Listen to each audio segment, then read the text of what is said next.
और कितनी बार तो सखियां बाई जी को गाइड करती, ऐसे करना, ऐसे उत्सव मनाना, निकुंज में ऐसे मनाते, तुमको भी अमुक उत्सव ऐसे मनाना। और कई बार बाई जी को नाम बता करके बाई जी के भीतर प्रवेश करके और सब साधिकों को, नर्मदा बाई को, चंदा बाई को, सुमित्रा बाई को, फूलबाई को, सब सखियों को समझा जाती थी। कौन? सखियां। और इनको पता भी नहीं चलता था, ये सोच रही हैं कि बाई जी हमको गाइड कर रही हैं कि कल झूला उत्सव है, ऐसे झूला डालना, ऐसे सजाना। और बाई जी नहीं कहती थी, बाई जी के भीतर कोई ना कोई सखी आ जाती थी। लेकिन इनकी साधिकाओं को पता तब चलता था जब बाई जी की मुखाकृति, बाई जी का हाव भाव, बोलन चालन, चलना फिरना, उठने बैठने की प्रक्रिया कुछ भेद दिखता था, तब कुछ कुछ कभी कभी पहचानती थी। और कई बार तो पूछ लेती थी कि आप कौन है। बाई जी से कहती थी कई बार चंदाबाई।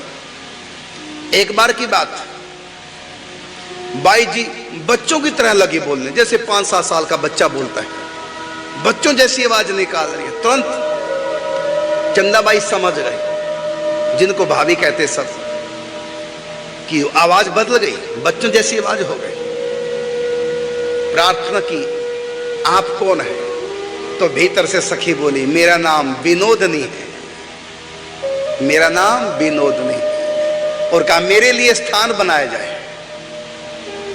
तब गिरिराज जी के बगल में उनके लिए स्थान बनाया गया, विनोदनी कुंज बनाई गई, यहां मेरा स्थायी निवास होगा। यहां तक कि बाई जी में निकुंज के पशु पक्षियों का भी आवेश आ जाता था। कभी तोते की तरह बोलती थी, कभी बंदर की तरह खाऊ खाऊ करती थी। पक्षियों का आवेश, कभी मोरनी का आवेश, मोर की तरह बोलने लग जाती थी। पता चल जाता है निकुंज के ठाकुर जी का रस रंजन करने के लिए जो वहां के खग मृग आदि हैं, बाई जी में प्रवेश कर गए। कभी कोयल की तरह बोलती थी, कुहू कुहू करके, वो पता चल जाता था।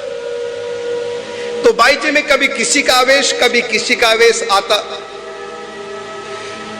और एक बार तो नरसिंह भगवान का वेश आ गया। बाई जी पूरे क्रोध में, बड़ी बड़ी गोल गोल आंखें, चिंगाड़ने लगी, सिंह की तरह दाड़ने लगी। अब किसने पूछा नहीं किया बाई जी आप कौन, क्योंकि बिना पूछे पता चल रहा था कौन है।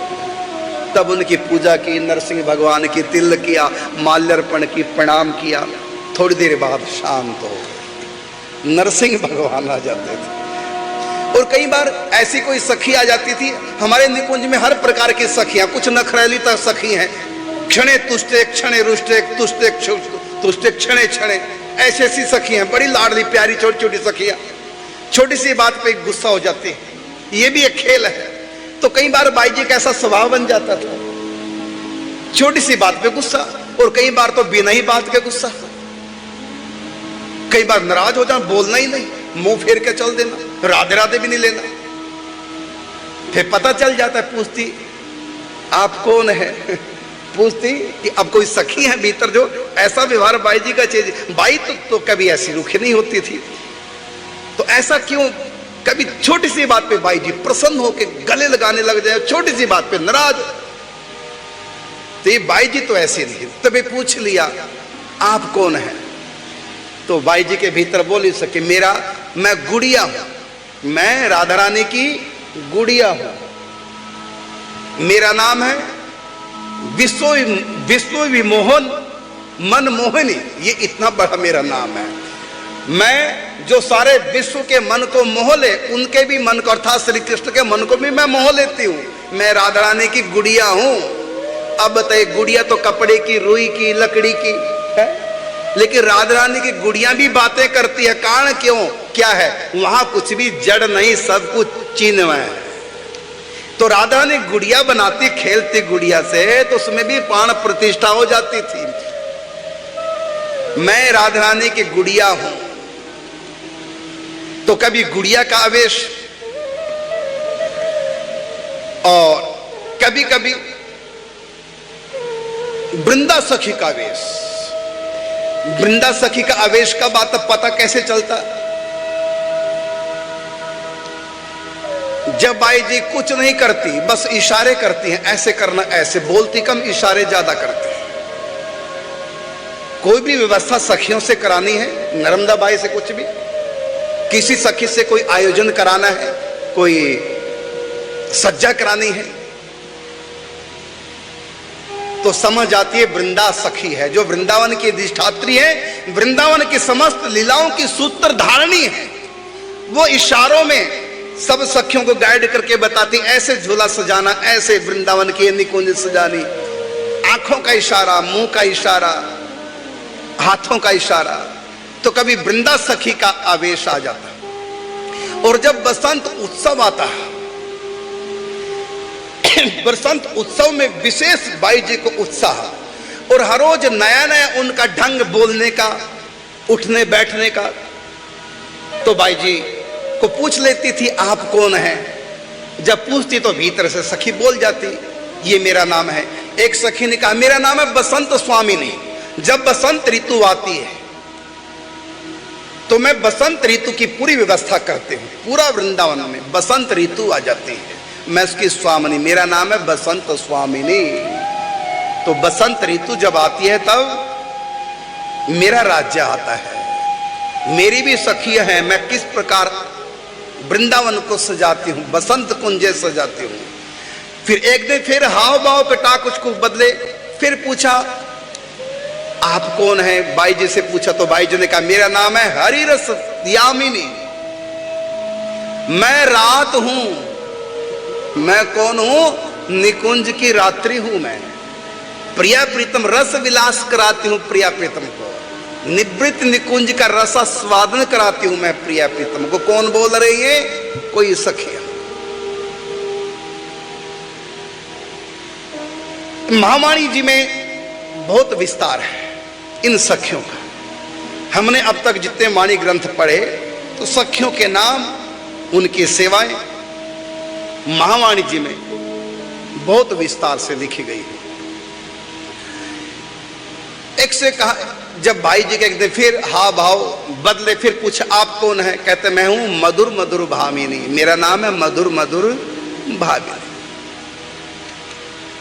ये क्या करते हैं? श्री जी के भीतर निवास करते हैं। श्री जी में जो आकर्षण है, जो मधुरता है, वो मैं प्रकट करती हूं। श्री जी में माधुर्य प्रकट करती हूं। ऐसे ऐसे सखियां आती, अपना परिचय भी देती। मैं हूं प्रिया उर्यामनी, राधा रानी के हृदय में निवास करती हूं। और लिखा है मुग्धा स्निग्धा विदग्धा, ये सब सखियां, हारणी हरिणा हरिता हरिणा, ये सब सखियां बाहर नहीं रहती, कभी कभी बाहर आती हैं। नहीं तो ये प्रिया प्रीतम के भीतर निवास करती है। कोई आह्लाद के रूप में, कोई मुस्कुराहट के रूप में, कोई हंसी के रूप में, कोई आनंद के रूप में, भीतर के जो मनोभाव होते हैं उनके रूप में सखियां, ये अंतरंगणी सखियां हैं। कुछ समवर्तनी सखियां, कहीं बहिरंगणी सखियां,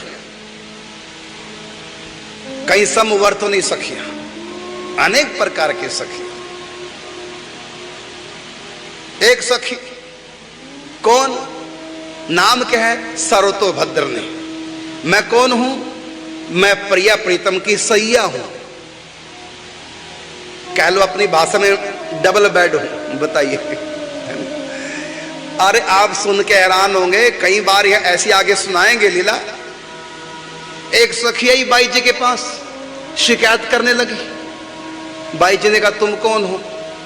कहते मैं ढोलकी हूं, ढोलक हूं, बजाने वाली। झांझ, डफ, नगाड़े, ढोल, ये भी सखियां हैं निकुंज में।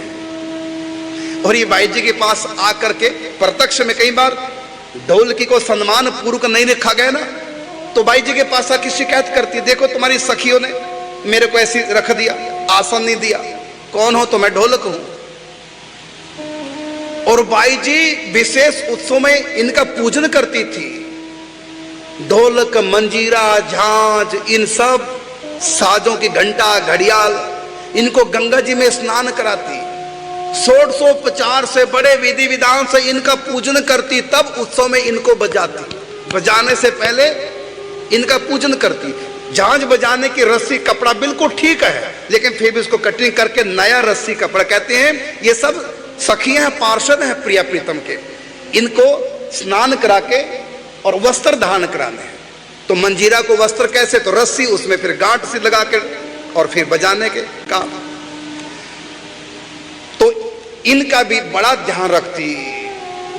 माने जब हृदय वृंदावन है तो सर्वत्र वृंदावन, और महिला संघ का नाम रख दिया नव वृंदावन। अब तो बाहर भी वृंदावन प्रकट है, गिरिराज जी भी वहां प्रकट हुए हैं, राधा कुंड भी वहां, कृष्ण कुंड वहां, कात्यायनी पूजन स्थल वहां, अनेक ब्रज की लीलाएं स्थलियां वहां प्रकट हो गई। छोटे छोटे से तीर्थ बनाए गए महिला संघ में। तो इस प्रकार का वो नव वृंदावन